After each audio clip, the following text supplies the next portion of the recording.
পাহাড়ে গিয়ে গরম আর নিচে যারা আছে তারা ঠান্ডা, পয়সা লস হয়ে যাবে মনে হচ্ছে।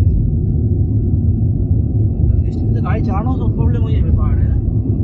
সব গেল।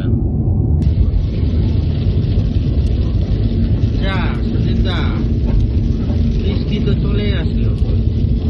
হ্যাঁ আর কি, ফালতু খরচা করে পাহাড়ে যাচ্ছে। যেমন গাড়ি চালাবো কাম করে পাহাড়ে, এই জোরে বৃষ্টি হচ্ছে।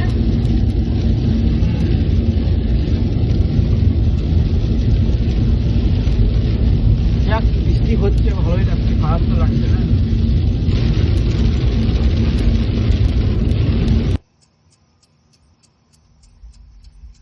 পাহাড়ে ওঠার আগের মুহূর্তে এরকম একটা পরিবেশে সবচেয়ে কি ভালো লাগে বলতো? হিসু করতে। প্রস্তুতি